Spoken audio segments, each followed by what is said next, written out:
Hey guys, tonight we slip barefoot across cold stone slabs as a wooden gate sighs shut behind you and the noise of the street dies like a candle pinched between fingers. You probably won't survive how calm this gets, so before you get comfortable, take a moment to like the video and subscribe, but only if you genuinely enjoy what I do here. And while you're here, drop your location and local time in the comments. I love seeing how far this quiet travels. Now, dim the lights, maybe turn on a fan for that soft background hum, and let's ease into tonight's journey together. The gate closes, not slams, not clicks. It closes the way an eyelid does when you finally give up sleep. And just like that, you're inside an ancient Chinese courtyard, and the silence is so thick it feels like a physical thing, like fog or fabric, or the pause between two notes in a song you forgot you loved. You stand still without meaning to. Everyone does. The first lesson of the courtyard is that movement is optional. The second lesson is that noise is unnecessary. This hush is not accidental. It's not luck. It's not even politeness. It's design. Old, intentional, obsessive design. The kind of design that assumes you are a loud, messy creature and gently corrects you without ever raising its voice. Right now, you're standing at the threshold space called the Men Ting, the entry zone between the outer world and the inner family universe. In traditional courtyard homes, especially from the Han Dynasty onward, this space was deliberately narrow, shadowed, and slightly offset so you could never see straight through into the heart of the home. That twist in the path does something sneaky. It kills sound. Noise doesn't like corners. It trips, it stumbles, it gets embarrassed and leaves. This is a mainstream historical fact, by the way. Archaeologists and architectural historians have long agreed that the spirit screen, or yingbi, that low wall just inside the gate, served both ritual and acoustic purposes. Officially, it blocked evil spirits, who were believed to move only in straight lines. Unofficially, it blocked gossip, shouting, carts, dogs, and the general nonsense of the street. Historians still argue whether the spiritual explanation came first or whether people simply noticed that quiet felt holy and worked backward from there. You inhale. The air smells different inside. Less dust, more wood, maybe a faint mineral scent from the stone under your feet. Your shoulders drop about an inch without asking permission. That's the third lesson. Your body learns faster than your brain. Outside the walls, just a few steps away, there's chaos. Vendors yell, wheels rattle, chickens panic about nothing. Ancient Chinese cities were loud in ways modern people rarely imagine.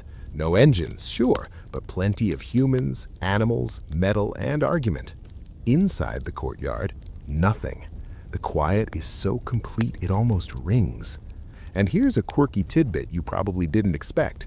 Some early courtyard walls were intentionally built with slightly uneven surfaces, not smooth, not decorative, just irregular enough to scatter sound waves. No one wrote this down in a manual. We know it from surviving structures and acoustic testing centuries later. It's like the builder said, let's make this wall ugly enough that noise can't find its way home. A very ancient, very petty form of noise cancellation. You take another step forward and the floor changes texture. The stones are laid in tight patterns, but not perfectly flat. That's on purpose too. Smooth floors echo, uneven ones swallow footsteps. You are being taught, quietly, how to walk differently. Shorter steps, softer heels. Congratulations, you are now participating in the architecture. This is where the second person thing gets real, because you're not a tourist here, you're a guest, and ancient Chinese homes were extremely serious about guests. The courtyard was the filter. Loud people didn't get past it. Impatient people revealed themselves immediately. Anyone who couldn't adapt to the pace of the space was gently socially corrected. Silence here is a kind of audition. There's a funny modern comparison that scholars sometimes make, half joking, half not, that the courtyard is like the world's first do not disturb mode. You step inside, and the system reconfigures around you. Notifications off, volume down, priorities reordered.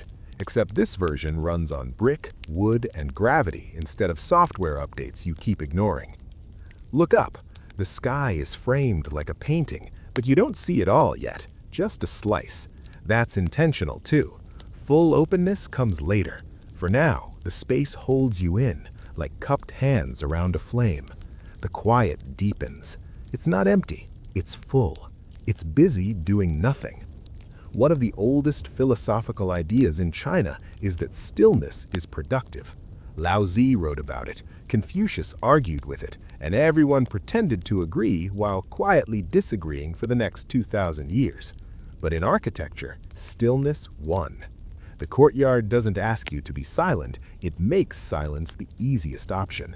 Historians still argue whether this was primarily philosophical or purely practical, but the result is the same, a home that teaches without speaking.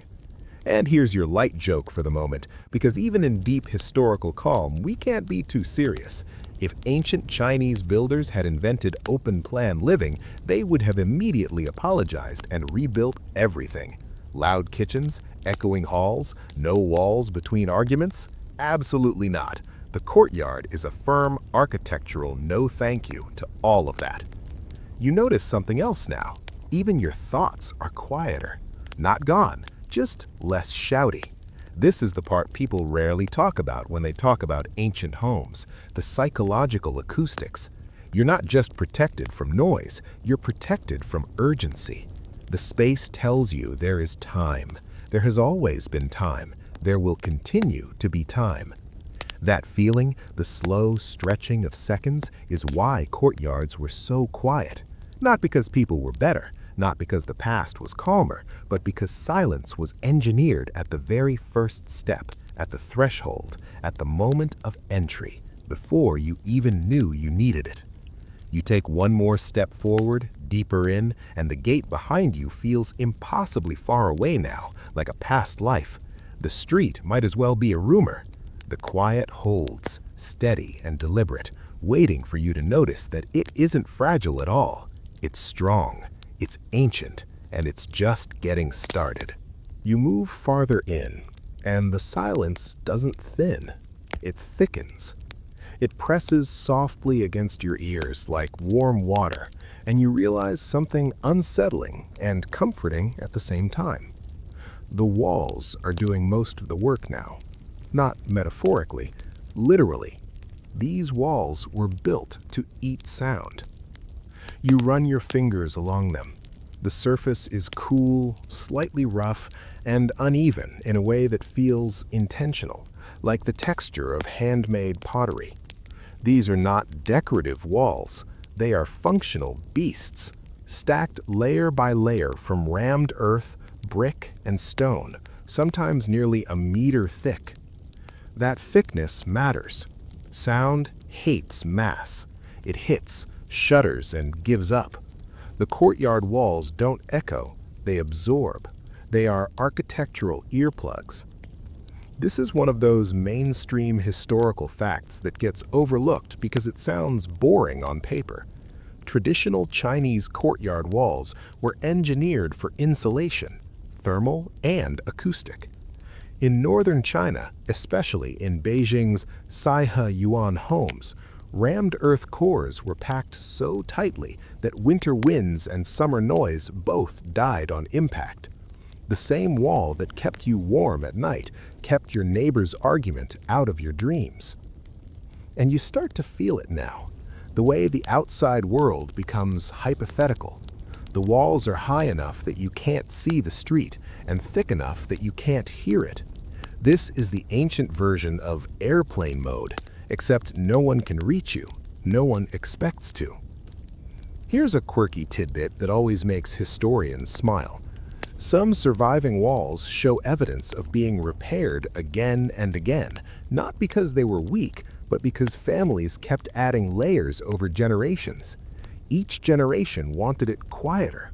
Imagine inheriting a house and thinking, nice, but let's make it even more silent. That's commitment. That's generational introversion. You walk alongside the wall and your footsteps barely register. The sound falls inward into the courtyard instead of bouncing back at you. Historians still argue whether this inward-facing acoustics was intentional from the earliest designs or an emergent property that builders later refined. Either way, the effect is undeniable. The home listens to itself and no one else. There's a strange psychological trick happening here too. High walls with no openings make you lower your voice instinctively. It's the same way you whisper in a library even when no one's around. The space teaches you how to behave. No signs, no rules, just gentle pressure from geometry. You pause and notice something. There are no long, straight corridors. Everything is broken into segments, turns, and pauses. Sound can't build momentum. Even if you shout it, go ahead, imagine it. It would die after a few steps, confused and alone. The architecture is full of acoustic dead ends. Another small joke for your sleepy brain. Ancient Chinese walls are the original "sorry I didn't hear you" technology. You could ignore people with structural backing. Passive-aggressive? Maybe. Effective? Absolutely. But the quiet isn't just defensive, it's protective. Families believed that too much noise invited disorder, social, moral, even cosmic. Loudness was associated with chaos, with the outside world, with things you couldn't control. Silence inside these walls was a way of keeping life contained. Historians still argue whether this belief came from Confucian ethics or from much older folk traditions, but by the time these courtyards became standard, quiet was synonymous with safety. You lean against the wall and feel how solid it is. No hollow echo, no vibration, just stillness. It's like leaning against a mountain that learned how to be polite. And here's the subtle part. These walls don't just block sound from outside, they keep sound from spreading inside too. One room's noise doesn't easily reach another. Privacy in a house shared by multiple generations was preserved through silence rather than space. You didn't need distance, you needed absorption. This mattered in homes where grandparents, parents, children, uncles, aunts, and servants all lived together, often in tight quarters. Modern open-plan homes would have collapsed into madness within a week. The courtyard walls were the peace treaty everyone agreed to without signing. You start to sense that quiet here isn't emptiness, it's stored energy, like a lake that hasn't been disturbed in years. Every sound you make feels heavier, more important, because the space will notice it, and so you don't make many. You step away from the wall and move towards the center, and the silence follows you, obedient and calm. It doesn't cling, it doesn't chase, it just stays. The walls have done their job. The outside world is gone. The inside world is now contained, held, preserved. And as you move forward, deeper into the home, you realize that the quiet you're feeling is partly about sound. It's about separation, about knowing where the noise ends and where you begin. And with that thought, you drift towards the open heart of the courtyard itself, where the walls finally loosen their grip and let space take over the work. You step into the open center, and something surprising happens. The quiet changes shape. It's no longer pressed against you like a blanket. It opens, it spreads, it breathes. This is the courtyard itself, the yuan. And if the walls were the earplugs, this space is the lung. Sound doesn't die here, it dissolves. The air is wide enough to hold it and deep enough to let it fall harmlessly to the ground. You stand on stone warmed by old sunlight, and above you, the sky finally reveals itself in full. A square of blue framed by roof lines like a deliberate painting. This is not a yard in the casual sense. It's an architectural instrument tuned to quiet. Every dimension matters. Too narrow and sound bounces. Too wide and wind howls. The proportions you're standing in were refined over centuries, adjusted family by family, dynasty by dynasty, until they reached this calm equilibrium. Mainstream historical fact, the courtyard was the organizing unit of Chinese domestic architecture from at least the Zhou dynasty onward, and its proportions followed ritual and practical rules laid out in early texts like the Caogangji, an ancient design manual. The goal wasn't beauty alone, it was balance between light and shade, sound and silence, openness and enclosure. You're standing in the compromise. And you feel it. The quiet here isn't absolute. Birds pass overhead, leaves whisper. Somewhere, faintly, someone sets down a cup. But the sounds don't collide. They float. They have room. Here's a quirky tidbit. Acoustic experiments done in preserved Sihayuan homes show that sound pressure drops more quickly in the open courtyard than in enclosed rooms, even though you'd expect the opposite. The reason is vertical escape. Sound rises and dissipates instead of ricocheting. The sky is the ultimate soundproofing. You tilt your head back and listen. It's different listening upward. Your ears relax. You don't brace for impact. Historians still argue whether ancient builders understood this physics explicitly or simply observed the effect and repeated what worked. Either way, the courtyard became a soft bowl that held light but let noise slip away. And here's your first light joke of the section. If ancient Chinese families had had teenagers, this courtyard would have been the place where slammed doors went to die. No echo, no drama, just the sound fading into the heavens like a disappointed sigh. You walk slowly across the stones and notice how your footsteps sound smaller here than they did near the walls. The open space breaks the rhythm.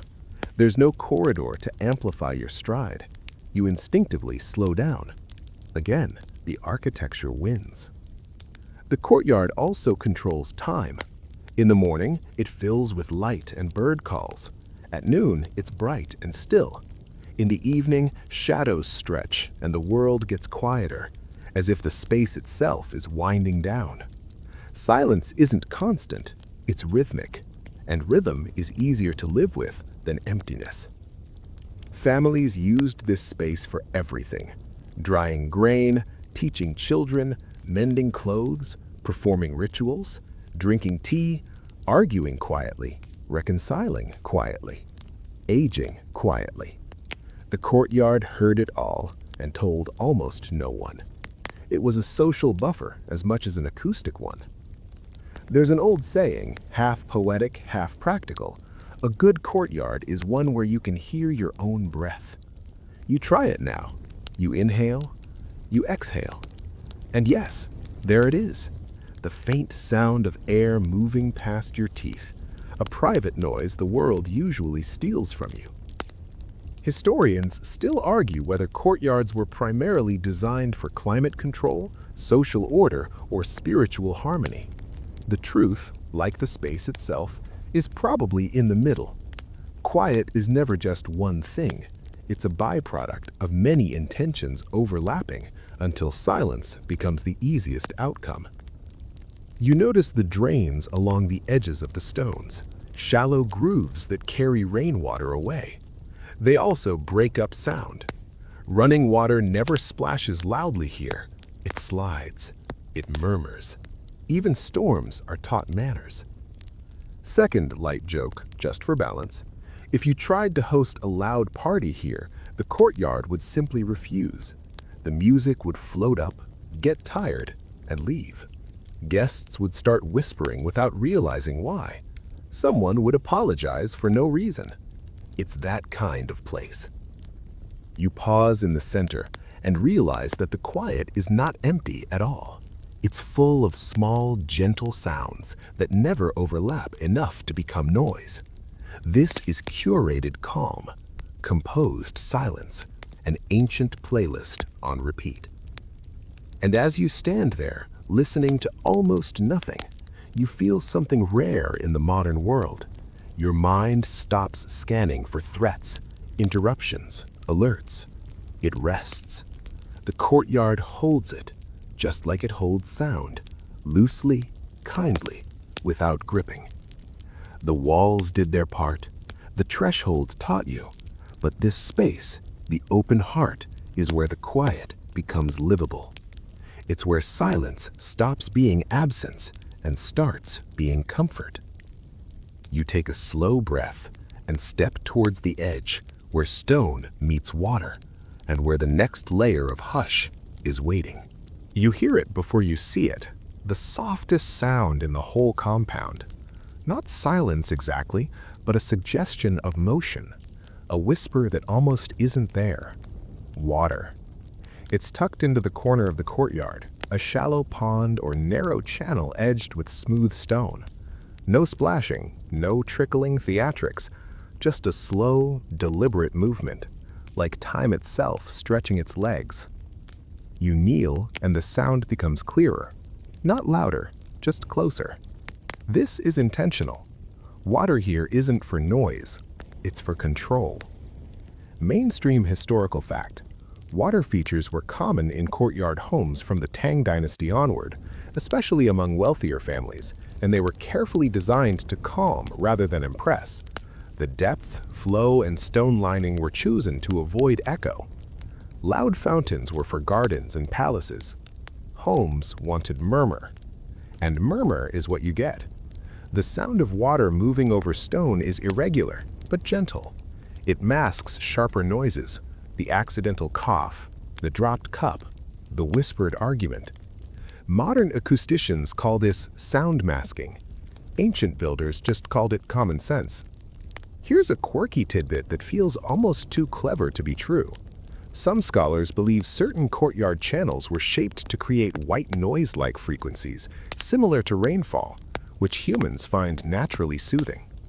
There's no surviving text that says, yes, we did this on purpose, but the shapes keep repeating across regions and centuries. Coincidence? Maybe. Or maybe someone noticed that people argued less near water and decided to build more of it. You trail your fingers through the pond and the ripple dies quickly, swallowed by the stone. Even disturbances are temporary here. The architecture doesn't let them linger. The paving under your feet plays its part too. Stone slabs are laid with thin gaps filled with sand or earth, not mortar. This lets water drain quietly, but it also breaks up sound. Rain never becomes a roar. It becomes a million tiny taps, each too small to matter alone. Historians still argue whether these paving patterns were chosen primarily for drainage, repairability, or acoustics. As always, the answer is probably yes. Ancient builders loved solutions that solved 3 problems at once and then pretended it was obvious. You walk slowly along the water's edge and notice how your reflection wobbles slightly, never sharp enough to fixate on. That's part of the calm too. Still water reflects too much. Moving water softens everything, including your own face. You look less defined here, less urgent, more temporary. Here's your light joke. If ancient Chinese courtyards had Instagram, this water feature would be permanently out of focus, and honestly, that feels like a healthy choice. Stone plays a quieter role, but it matters just as much. The stones used in courtyards are often limestone or granite, dense, heavy, and reluctant to ring when struck. You tap one gently with your knuckle. The sound is dull, brief, finished almost before it begins. No echo, no drama. These stones were chosen because they know how to keep a secret. And then there are the edges, rounded, worn, softened over time. Sharp corners amplify sound. Soft ones diffuse it. The whole courtyard is a lesson in restraint. Nothing too sharp, nothing too loud, nothing too fast. Water also marks time without announcing it. You can sit here for hours and know the day is moving just by the angle of light on the surface, the cooling of the stone, the way the sound deepens as evening approaches. Silence becomes a clock you don't have to check. Families used these water corners for quiet tasks, washing hands, rinsing teacups, cooling fruit, thinking. You weren't supposed to talk much near water, not because of a rule, but because it felt rude to interrupt it. The sound set the tone, and you followed. Historians still argue whether the calming effect of water was understood spiritually, medically, or simply experientially. Ancient Chinese medicine did link flowing water sounds to balanced qi and reduced agitation, but even without theory, people knew how it felt. They built for that feeling. Second light joke, because you're doing great staying awake. If ancient Chinese courtyards had these ponds, meetings would end in 5 minutes because everyone would forget what they were mad about. You step back, and the water sound fades again into the background, exactly where it wants to be. It never competes. It supports, like a baseline you only miss when it's gone. Stone, water, and air are working together now, each absorbing, bending, or disguising sound until the courtyard becomes a place where noise cannot form a crowd. Only single, gentle sounds survive, and even they seem to apologize for existing. You take one more look at the pond, at the soft edges, the slow movement, the quiet agreement between materials, and then you turn towards the greenery, where the next layer of hush is waiting, alive, flexible, and trained to whisper. You step into the green, and the quiet changes again. This time, it softens. Not the deep stillness of walls or the airy calm of open space, but a living hush, full of tiny movements that cancel each other out before they become sound. This is where plants take over the job of silence. Bamboo leans overhead, its thin leaves brushing one another like someone smoothing fabric. Pine needles catch the breeze and hold it, refusing to let it rush. Vines climb slowly, patiently, as if speed would be impolite. None of this is accidental. The plants in a courtyard are chosen the way instruments are chosen for an orchestra, each for the sound it doesn't make. Mainstream historical fact: traditional Chinese courtyards followed established plant symbolism and function. Bamboo for flexibility, pine for endurance, plum for resilience. But these plants were also practical acoustic tools. Broad leaves soften rain, dense shrubs block wind, tall grasses break airflow into harmless pieces. Quiet is literally growing around you. You run your hand along a bamboo stalk. It's smooth, cool, and hollow, but it doesn't rattle. Bamboo used in courtyards is often a thicker variety, planted in tight clusters so the stems support one another. Lone bamboo sings in the wind. Grouped bamboo whispers. Someone noticed that a very long time ago. Here's a quirky tidbit that sounds like folklore, but shows up in old gardening manuals. Gardeners were advised to plant bamboo at slightly irregular intervals so wind couldn't find a rhythm. No rhythm, no hum. It's like breaking up a chant before it starts.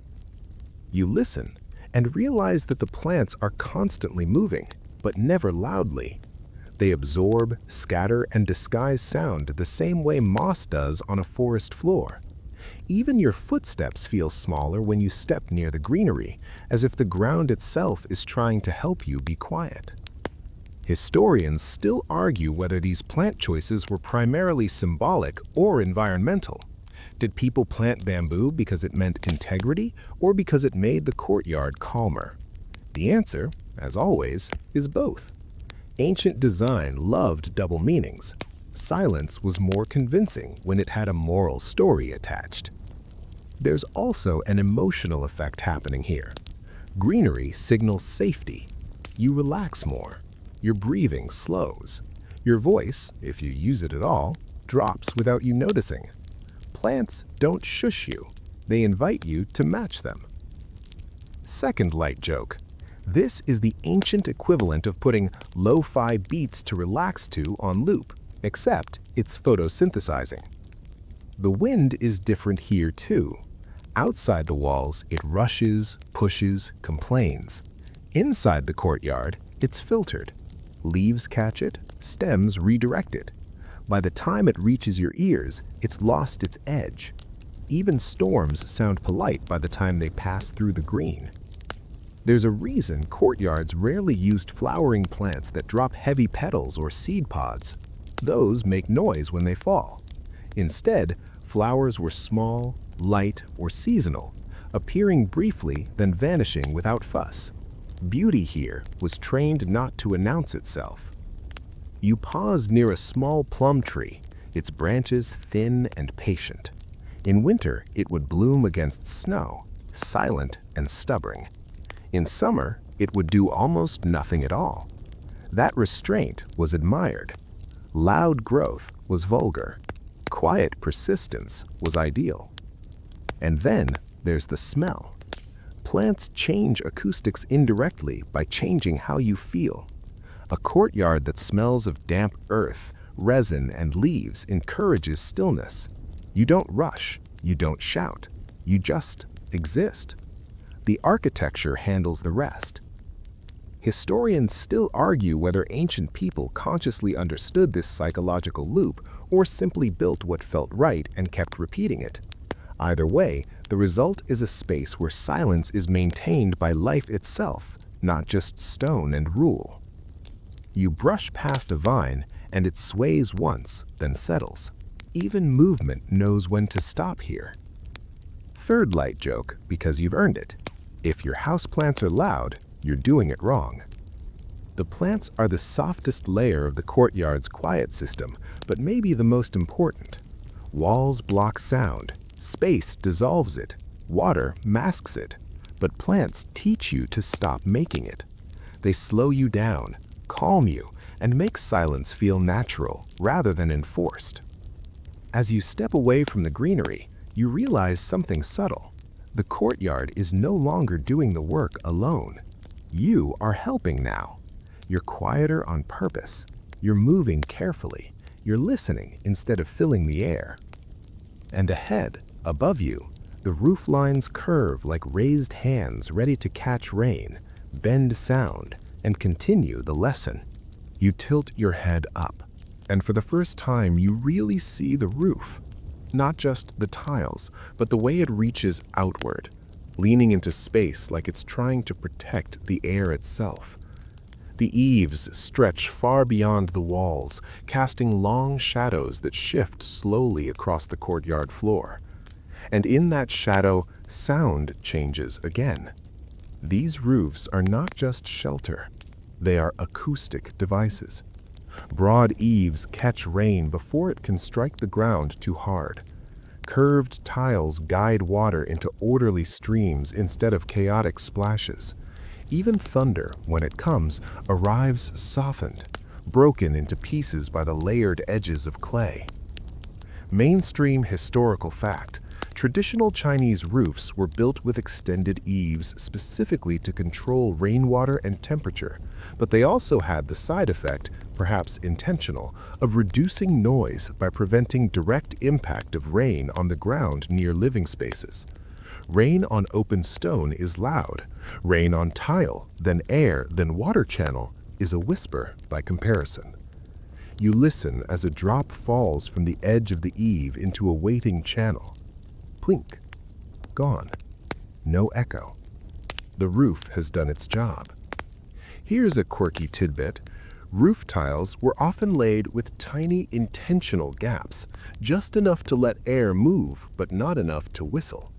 In regions where wind was strong, tile shapes changed slightly, dynasty to dynasty, to keep roofs from singing. Yes, roofs can sing, and ancient builders hated it. Historians still argue whether these refinements were driven by comfort, superstition, or sheer annoyance. Imagine generations of families lying awake at night listening to a roof hum until someone finally said, "No more," and redesigned the entire thing. You step under the eaves and the world compresses again. Sound from the courtyard doesn't reach you as easily. It feels like standing under a canopy in the rain, private, held, hushed. This is the transitional space where most daily life happened. Cooking, weaving, teaching, waiting. And because it was so close to sleeping quarters, it had to stay quiet. The roof lines also bend sound back toward the courtyard instead of letting it escape. Voices stay inside. Laughter doesn't carry. Arguments, if they happen, remain contained. The house keeps its own secrets. Second light joke, because we're on a roll, these eaves are basically the ancient version of cupping your hand over your phone speaker so no one hears your embarrassing video. You notice the underside of the roof now.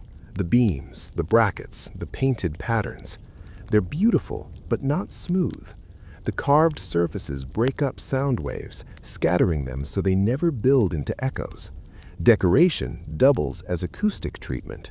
Beauty is useful here. And the tiles themselves, thick, heavy, layered, absorb vibration. When rain hits, the sound is dull, rhythmic, soothing. Roofs in other cultures drum. These murmur. If you've ever fallen asleep to rain on a Chinese roof, you know how unfair it is, how calming it is. Historians still argue whether this acoustic calm was a side effect of climate adaptation or a conscious aesthetic choice. But by the time these roofs became standard, quiet rain was part of the expectation. Loud roofs were considered crude. The eaves also cast deep shade, cooling the air and slowing movement. People don't rush in shade. They linger. They speak less. Silence is easier when you're not overheated and impatient. Architecture, once again, shapes behavior. You step back into the courtyard light, and the contrast feels gentle, not jarring. The roof has prepared you. It always does. Every transition in this house is softened, buffered, eased. Third light joke, just to keep you awake, if your roof is louder than your thoughts, the roof has failed its job review. You look up one more time, watching the way the tiles overlap like scales, each one protecting the next. Sound, rain, wind, all are caught, redirected, calmed. Nothing arrives suddenly here. Nothing leaves in a hurry. And as you lower your gaze, you realize that the quiet you're experiencing isn't just built into the walls, the space, the water, the plants, or the roof. It's built into the rhythm of the day itself. Somewhere beyond the eaves, someone is about to move, to work, to rest, to eat, and they will do it softly because the house has taught them how. You turn toward the inner rooms where daily life unfolds in slow, deliberate patterns, and the next layer of hush waits in habit and routine. You begin to notice something strange as you move deeper into the rhythm of the house. Nothing happens suddenly here. Not meals, not conversations, not even footsteps. The quiet isn't just architectural anymore. It's behavioral. It's routine. It's learned. Morning starts early, but gently. Doors slide open instead of swinging. Wooden panels are lifted, not dropped. Brooms sweep in long, slow strokes that make a soft shh, shh sound, like the house clearing its throat. No one calls out across the courtyard. If someone is needed, a child is sent, or a subtle sound is made. A cough, a footstep, the clink of a cup. The house is awake, but it's not loud. Mainstream historical fact: in traditional Chinese households, especially large multi-generational ones, daily schedules were highly regulated, with specific times for waking, working, eating, and resting. This reduced chaos and, as a side effect, noise. Predictability is quiet. Surprise is loud. You sit for a moment on a low stool near the edge of the courtyard, and you watch life happen without commentary. A grandmother folds cloth. A child practices writing, brush tapping softly against stone ink slab. A servant carries water, steps measured, eyes down. No one hurries because there is nowhere to rush to. The day unfolds like a long, unbroken sentence. Here's a quirky tidbit. In some households, people were taught to place cups down with a slight slide instead of a drop, so the sound would fade instead of strike. Imagine learning that as a child, not "don't be loud," but let the sound end slowly. That's advanced training in peace. Historians still argue whether these habits came from Confucian moral codes or simple necessity in crowded homes. When many people share little space, noise becomes power. Controlling it keeps the peace. Over time, the habit becomes virtue, and the virtue becomes identity. You notice that voices are lower here, but not whispered. Whispering is suspicious. It suggests secrets. Instead, people speak softly, evenly, with the confidence that they'll be heard without force. Loudness is unnecessary when attention is guaranteed. Meals are the same. Dishes are ceramic or wood, not metal. Chopsticks touch bowls gently. There's conversation, but it flows between bites, not over them. Eating is not a performance, it's maintenance. Second light joke: if modern families ate like this, half of reality TV would vanish overnight. Even work is quiet. Weaving, mending, carving, sorting all produce small, repetitive sounds that blend into a background hum. The courtyard absorbs them, smooths them, turns them into texture instead of noise. The house never feels silent, but it never feels loud either. It's balanced. You realize that the architecture and the schedule are working together. The courtyard teaches stillness, and the routine reinforces it. You don't fight the quiet, you fall into it. Silence becomes the default setting. There's also an emotional side. Loudness draws attention. Attention brings judgment. Quiet lets you disappear when you need to. In a hierarchical household, this mattered. You could exist without being noticed. That was a gift. Historians still argue whether this culture of restraint was liberating or oppressive. Probably both, depending on who you were and where you stood. Quiet can be comfort, quiet can be control. The courtyard holds both truths without comment. Third light joke: because you're still awake and doing great. This is the only household where use your indoor voice is redundant because there is no other voice. As the day moves on, the light shifts and activity slows again. Afternoon heat encourages rest. People retreat to shaded rooms. The courtyard empties and the quiet deepens, not because rules demand it, but because the rhythm says it's time. You stand, stretch, and realize that the quiet here isn't fragile. It's supported by habit, by expectation, by generations of repetition. Architecture started the lesson, routine finished it. And beyond routine lies belief, ideas about who you should be, how you should act, and why silence might make you a better person at all. You move toward the inner hall, where the quiet stops being practical and starts being moral. As you cross the threshold into the inner hall, the quiet feels heavier. Not in a bad way, but in a serious way, like lowering your voice when you enter a temple, even if no one asked you to. This is where silence stops being a habit and becomes a virtue. Confucian thought hangs in the air here, invisible but dense. You could almost feel it pressing gently on your shoulders, reminding you to sit straight, speak slowly, and think before you open your mouth. In this space, noise is not just disruptive, it's revealing. It shows a lack of self-control, a failure of cultivation. And cultivation in Confucianism is everything. Mainstream historical fact: Confucian teachings emphasized restraint, moderation, and proper behavior, Li, and these values deeply influenced domestic architecture and household conduct from the Han Dynasty onward. Quiet was associated with moral maturity, loudness with childishness. You lower yourself onto a wooden bench and it creaks once, then settles. Even the furniture seems to know the rules. Everything here is built to stop making noise as quickly as possible. Here's a quirky tidbit that feels almost too on the nose. Some traditional etiquette manuals advised people to clear their throat before speaking, not to draw attention, but to give others time to prepare to listen. Silence, even when broken, had to be handled carefully.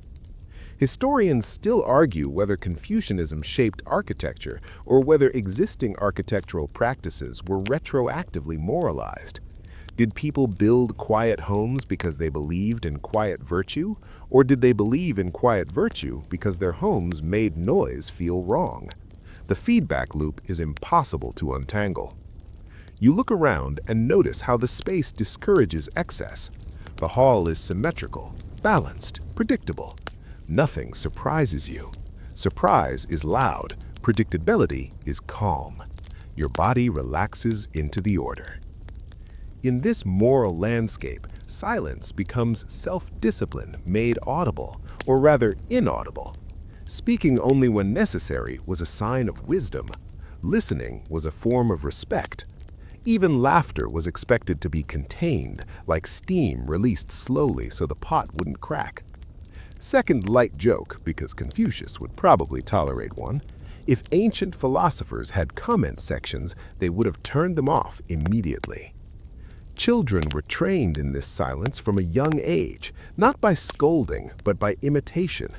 You watch a child bow slightly before speaking, voice soft, eyes lowered. No one told them to do this. The space did. Silence also reinforced hierarchy. Elders spoke, others waited. Waiting is by definition quiet. The architecture of the home supported this by placing elders in the most central, calm rooms, furthest from the gate and the street. The deeper you went, the quieter it got, and the more authority you found. Historians still argue whether this spatial quiet was comforting or stifling, especially for women and younger family members. Again, both can be true. Silence can feel like peace or like absence, depending on who's allowed to fill it. You notice that even conflict is muted here. Disagreements are handled with pauses, not raised voices. Long silences do the work of arguments. Whoever breaks the silence first loses a little face. Silence becomes a tool, a weapon, a shield. Third light joke, because this is getting deep and you deserve a smile. This is the only place where winning an argument looks exactly like saying nothing.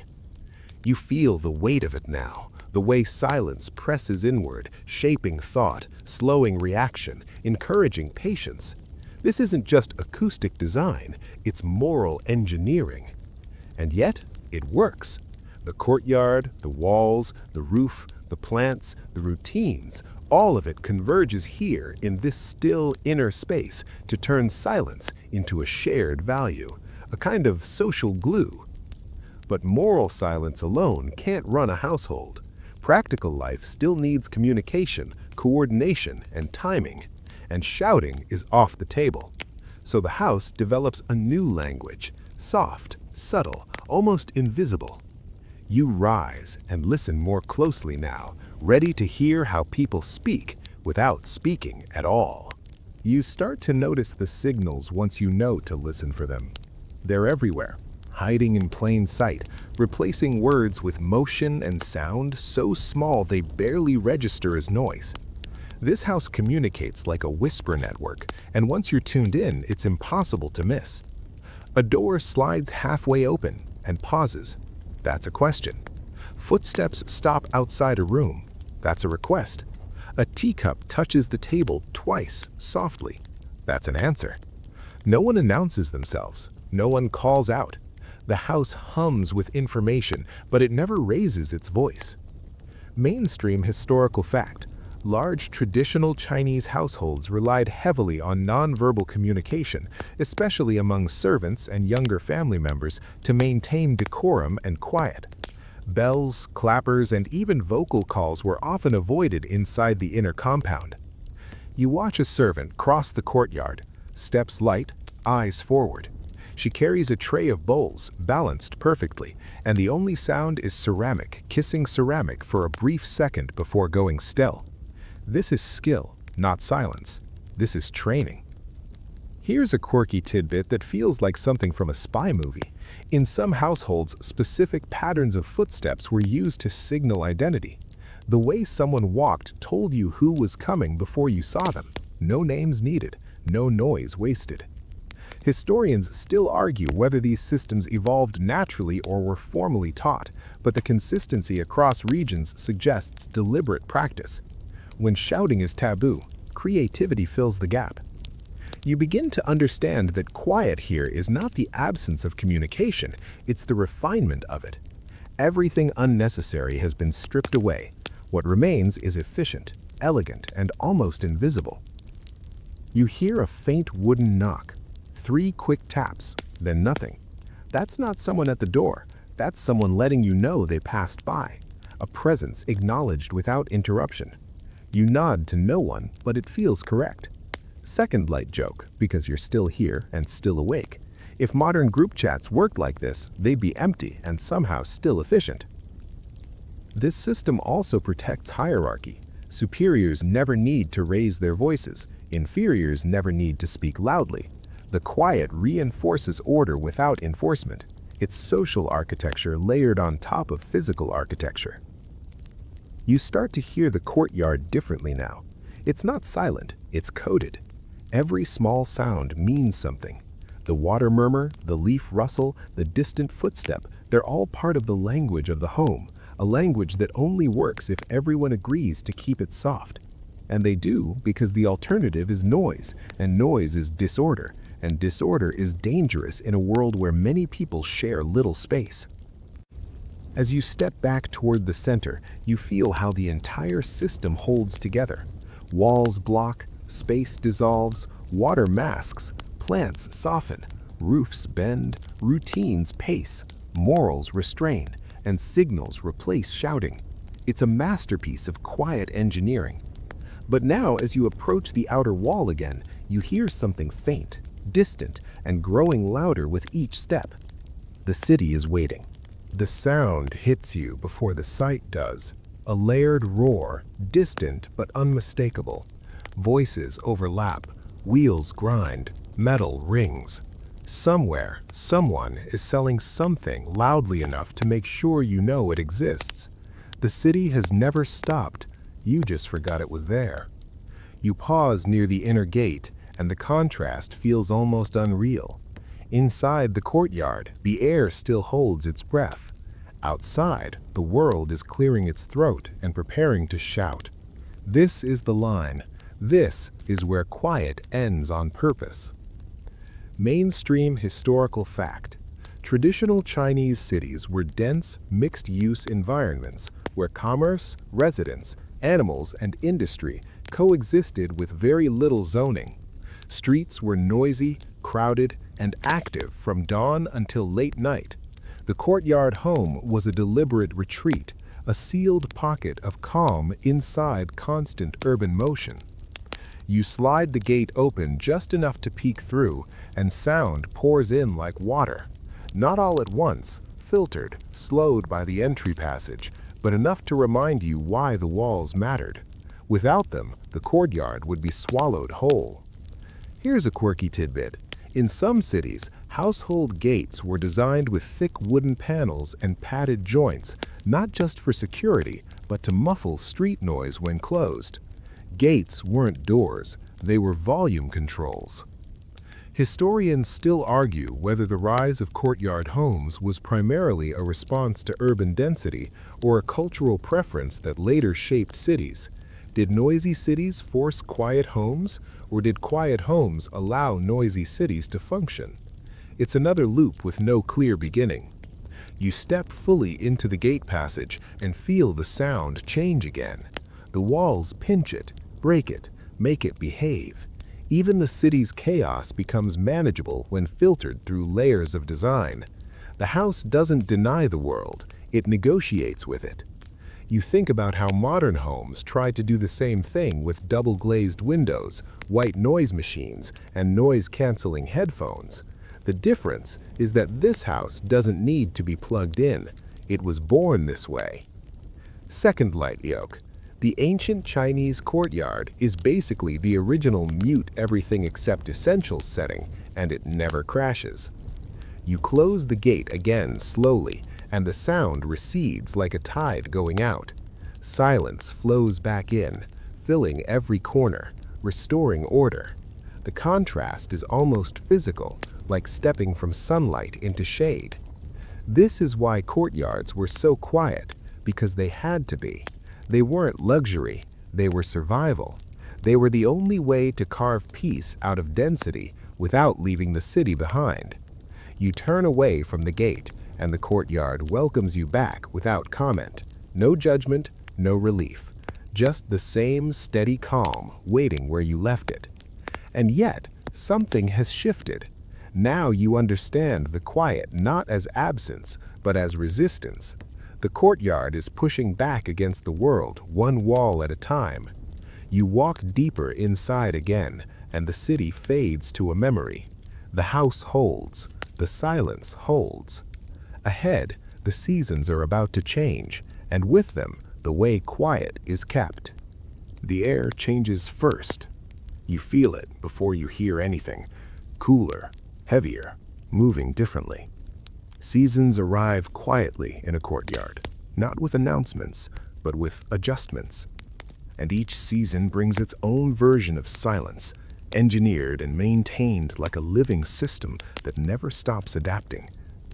Winter hush is the deepest. Snow falls into the courtyard, and everything goes still, not just because of cold, but because sound simply has nowhere to go. Thick walls hold warmth, and padded doors stay shut longer. The world shrinks to a few rooms, and the courtyard becomes a white bowl that absorbs every noise you make. Footsteps crunch softly, then disappear.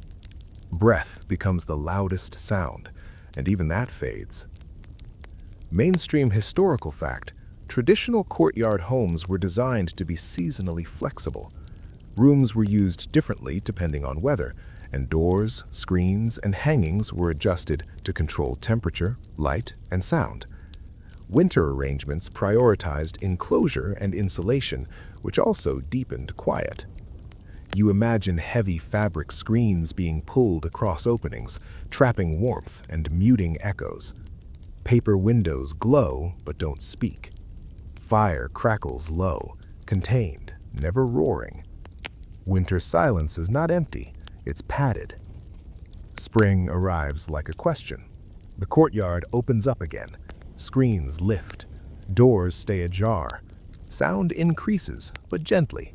Bird song, dripping water, the soft scrape of tools returning to use. Spring quiet is porous, letting the world leak back in slowly, so it never overwhelms. Here's a quirky tidbit: some families rearranged plants seasonally not just for sunlight, but for sound. Denser growth was encouraged in windy months, lighter arrangements in calm ones. Gardening as acoustic tuning. Historians still argue whether these seasonal adjustments were formalized or simply learned over generations through trial and error. Either way, the courtyard becomes an instrument that's retuned 4 times a year. Summer quiet is the most delicate. Heat makes people restless, and restlessness makes noise, so the house adapts. Bamboo blinds are lowered, breaking light and wind into softer pieces. Water is used more, rinsing floors, filling channels, cooling air. Movement slows to match the temperature. Voices drop because energy is expensive. Second light joke: ancient Chinese summers invented the concept of don't talk unless it's worth sweating for. Nights stretch longer. People sit under the eaves, listening to insects hum like a natural lullaby. Even cicadas, as loud as they are, sound distant here, filtered through layers of leaves and roof and air. The courtyard doesn't silence them, it relocates them. Autumn is the season of balance. Air is crisp, doors stay open. The courtyard sounds exactly the way it's meant to sound. Leaves falling one by one. Footsteps clear but brief. Conversations unhurried. If the courtyard had a favorite season, this would be it. You realize that silence here is never static. It breathes with the year. It thickens, thins, shifts, and returns, always shaped by design, but guided by climate. Quiet is maintained not by force, but by flexibility. Historians still argue whether this adaptability was the true genius of the courtyard, or simply a happy consequence of living close to nature. But standing here, feeling the air change, you know it's not an accident, it's a relationship. Third light joke, just to keep you company. This house has better seasonal settings than your phone, and it never asks you to update. You look around, imagining the same stones under snow, under rain, under dust, under moonlight, and you see how the courtyard teaches patience. Loud things are temporary. Quiet is what remains when everything settles. And as the seasons roll through your mind, you begin to feel another layer of stillness beneath the practical one. A silence tied not to weather, but to belief. To invisible forces that were thought to move through this space, listening. You turn toward the center again, where the courtyard feels deepest, and step into the realm of spirits, balance, and intentional stillness. The quiet shifts again, but this time it feels intentional in a different way, like someone lowered the volume not for comfort, but for safety. You feel it in your chest before you name it. This is where belief lives, and belief prefers stillness. Feng Shui hums beneath the stones, invisible but taken seriously enough to shape everything around you. The courtyard isn't just a place to live, it's a place where energy is meant to flow smoothly, without obstruction, without collision, without noise. Sound, like wind or water, is a kind of energy. Too much of it is dangerous. Mainstream historical fact. Feng Shui principles guided the placement of courtyards, doors, walls, water, and plants, with the goal of harmonizing qi, the vital energy believed to move through all things. Calm environments were thought to encourage healthy qi, while loud, chaotic ones disrupted it. You stand still, and for once, it feels like the courtyard is watching you back. Silence becomes a signal, an offering, a way of saying, nothing is wrong here. Everything is balanced. Here's a quirky tidbit that sounds like superstition, but was widely practiced. Loud noises were believed to attract wandering spirits or unsettle ancestral ones. That's one reason firecrackers were used outside the home, not inside. Inside was for calm. Outside was for noise. The boundary mattered. Historians still argue whether Feng Shui drove courtyard design or simply explained it after the fact. Did people feel calmer and then say that qi was balanced, or did they design for qi and discover calm as a side effect? Either way, silence became proof that things were working. You notice how the courtyard avoids extremes. No straight lines that rush energy, no sharp corners that trap it, no sudden openings that let it escape. Sound follows the same rules. It's guided gently, never allowed to surge or stagnate. The stillness here feels different from the moral quiet of the inner hall. That one asked you to behave. This one asks you to listen, to the space, to yourself, to whatever might be passing through unseen. Second light joke, because even spirits can handle one. This is basically the ancient version of keep the vibes good. You imagine the ancestors, names remembered, faces forgotten, moving through this space in the evenings when lamps glow low and everything is hushed. Offerings are placed, incense burns. No one speaks loudly near the altar, not out of fear, but out of courtesy. Silence is respect made audible by its absence. Even the placement of rooms follows this logic. Bedrooms are tucked deep, far from gates and noise. Kitchens, louder by nature, are pushed outward. The courtyard is the buffer zone, where energy can slow down and reorganize itself before going anywhere important. Historians still argue whether these beliefs were symbolic metaphors or literal explanations of environmental comfort. But when you stand here, surrounded by a quiet that feels thick and deliberate, it's hard to believe it's accidental. The stillness feels maintained, like a fire tended carefully, so it never flares. Third light joke, because you're doing great staying with me. If the vibes were bad here, the courtyard would have already fixed them. You realize now that silence is doing double duty. It keeps the family calm, and it keeps the unseen calm too. The courtyard is a diplomatic zone, a neutral ground where humans, spirits, and nature agree not to raise their voices. And with that realization comes another. Quiet isn't just comfort here, it's protection. It's a way of keeping harm at bay, of smoothing the path of life so nothing trips too hard. But silence also sends a message to visitors, to neighbors, to the world. A message about who lives here and how much control they have. You turn slowly, feeling the weight of the quiet shift from gentle to powerful, and you step toward the part of the courtyard where stillness becomes a statement. You feel it before anyone says it. This quiet is expensive. Not in money alone, but in space, time, labor, and control. The deeper you stand in the courtyard, the clearer it becomes that silence here is not just comfort or belief, it's power, made audible by its absence. Loud places are for crowds. Quiet places are for those who can afford to keep them that way. Mainstream historical fact. The size, depth, and complexity of courtyard homes were strong indicators of social status in imperial China. Wealthier families had larger, more layered courtyards that pushed noise farther away, while poorer families made do with smaller, less effective versions or none at all. You look around and realize how much effort it takes to maintain this hush. Walls must be repaired, plants trimmed, water channels cleaned, roof tiles adjusted, servants trained, routines enforced. Silence here is a managed resource. Here's a quirky tidbit. In some elite households, servants were taught to walk in specific paths to avoid disturbing elders' rooms, even if it meant longer routes. Quiet was more important than efficiency. Imagine designing traffic patterns for footsteps. That's commitment. Historians still argue whether the association between silence and status was intentional or simply a side effect of wealth. Did elites seek quiet because they could, or did they define quiet as refined once they had it? Either way, silence became a social signal. You notice how far the main hall sits from the gate, protected by layers of space and structure. That distance is power.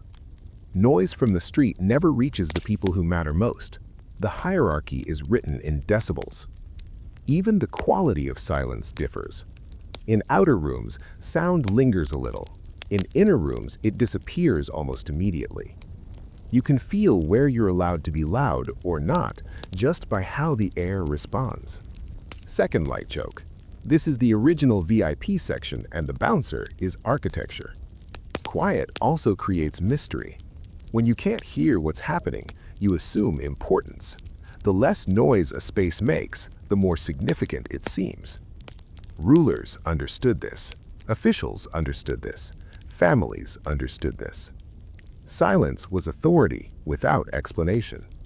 Historians still argue whether this quiet was comforting or intimidating to those outside it. Probably both. Silence can soothe the people inside and unsettle the people kept out. You imagine approaching a noble's courtyard from the street. The noise drops with every step inward. By the time you reach the inner hall, you're whispering without being told. The space has already reminded you who's in charge. This kind of quiet also protects privacy. In a society where reputation mattered deeply, being unheard was safety. Conversations stayed inside. Secrets stayed inside. Even emotions stayed inside, muffled by layers of wall and rule. Third light joke, because we've earned it. If your house is this quiet, people assume you're important even if you're just napping. You begin to see how silence becomes part of identity. Families known for their calm were seen as cultivated, stable, trustworthy. Loud households were chaotic, suspect, unrefined. Quiet was branding.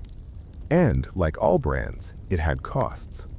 Those who lived inside this silence had to maintain it, restrain themselves, speak carefully, Move gently.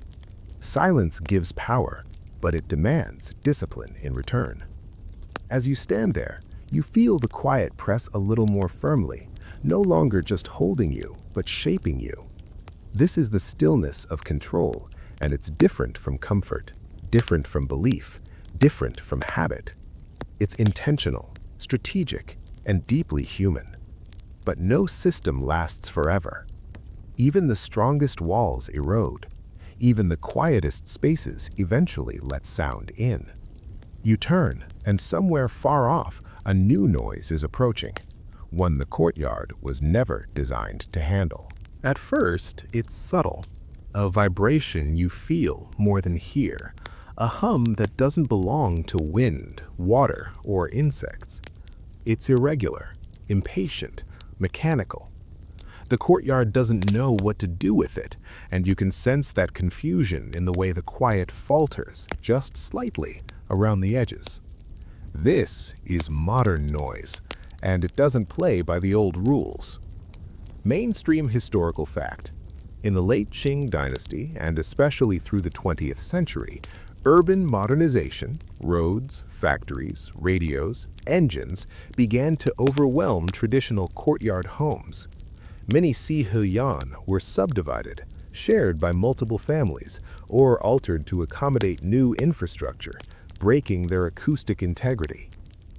You imagined the first bicycle rattling past the gate, then the first truck, then electricity with its steady artificial buzz. The courtyard was designed to filter human sound, animal sound, natural sound. It was never meant to negotiate with machines. Here's a quirky tidbit that feels almost sad. Some families tried to fight back by adding extra layers of fabric, plants, or brick to old walls, desperately trying to keep the quiet alive. You can still see mismatched repairs in surviving homes, patches of silence added like bandages. Historians still argue whether the decline of courtyard quiet was inevitable or accelerated by policy and population pressure. Would the hush have faded slowly, naturally, if cities hadn't densified so rapidly? Or was the old silence always fragile, dependent on a world that no longer exists? You step into a version of the courtyard now filled with radios, conversations, clattering dishes, overlapping lives. The open center is crowded. The water feature is dry. The plants are gone or trimmed into submission. The walls still stand, but they're tired. Sound no longer dissolves. It stacks. Second light joke, because even decline needs one. The courtyard didn't lose the noise battle. It got outnumbered. Yet, even in this erosion, the old design still fights. Corners still soften voices. Eaves still catch rain. Plants, when they return, still calm the air. The quiet is wounded, not dead. You realize that silence, like anything carefully built, can be dismantled quickly if enough people forget why it mattered. Courtyards were never just structures, they were agreements. Agreements to move slowly, to speak gently, to let space do some of the work. As lifestyles change, those agreements dissolve. People talk louder, doors slam, music plays, phones ring, and the courtyard, patient as ever, absorbs what it can and lets the rest spill over. Historians still argue whether the loss of courtyard silence is a tragedy or a transformation. Cities change, people change. Maybe the old quiet belongs to a different rhythm of life, one that can't survive constant motion. You walk through the fading hush, and you feel something like grief, not sharp, but heavy and slow. The kind of grief that comes when you realize something beautiful didn't break. It was simply outgrown. But as you step away, toward the last remaining calm corner, you notice something surprising. Even now, even damaged, even crowded, the courtyard is quieter than anywhere else around it. The old magic still works, just not as completely. And that's when you understand, quiet doesn't vanish, It retreats. It hides in memory, in muscle, in the way your body still relaxes when you step into open space framed by walls. You slow your steps, listening to the echoes of what once was, and you move toward the final space, where the quiet that remains finally speaks to you directly. You stand in the center one last time, and the courtyard feels smaller now. Not because it's changed, but because you have. You're carrying all the quiet with you. The walls, the water, the plants, the roofs, the habits, the beliefs, the power, the loss. It's all layered inside your chest like sediment, settled but present. The noise of the world still exists beyond the gate. It always will. But the courtyard has done something irreversible. It has shown you that quiet can be made, that silence is not an accident, that calm is something people once built with their hands, their rules, their patience, and their refusal to rush. Mainstream historical fact: many modern Chinese homes, even apartments, still echo courtyard principles. Central light wells, inward-facing rooms, buffered entries, proof that the idea of designed quiet never fully disappeared. It just changed shape. You notice how your own movements have slowed. You step more carefully. You breathe deeper. The courtyard is gone, but your body is still following its instructions. That's the real echo. Not sound bouncing off stone, but behavior bouncing through time. Here's a quirky tidbit to make you smile before we drift down. In some modern restorations, architects report that workers naturally begin speaking more softly after a few days on site, even with power tools nearby. The space retrains them without asking. Ancient quiet still works on modern nerves. Historians still argue whether the enduring calm of courtyards is psychological conditioning or architectural inevitability. But standing here, you don't care which is true. You just know it works. Third light joke, because we've come so far together. Turns out the best noise-canceling tech was invented before electricity, and it runs entirely on vibes and bricks. You walk toward the gate, and for the first time, you don't dread the sound waiting outside. You know you can carry this hush with you, fold it into your day, summon it when things get too loud. The courtyard was never meant to trap silence. It was meant to teach it. And now, as the light softens and the edges of the space blur, the quiet stops being something you hear and becomes something you feel, steady, warm, and slow, like a hand resting on your back. The stones cool beneath your feet, and the air grows heavier with night. Sounds stretch farther apart now, as if even time is learning to whisper. The courtyard fades, but it doesn't disappear. It dissolves gently, the way breath leaves your body when you stop trying to control it. You don't need to remember every wall, every plant, every roofline. Your nervous system already has. It knows how to lower its shoulders. It knows how to slow the mind. It knows that silence can be built and rebuilt and visited whenever you need it. Let the last images soften. The gate closes, not loudly, not finally, just enough to keep the calm from drifting away. The water still moves, the leaves still breathe, the stones still hold the day's warmth. And you, finally, don't need to do anything at all. Just rest there for a moment longer. Let the quiet stretch. Let it blur. Let it become sleep.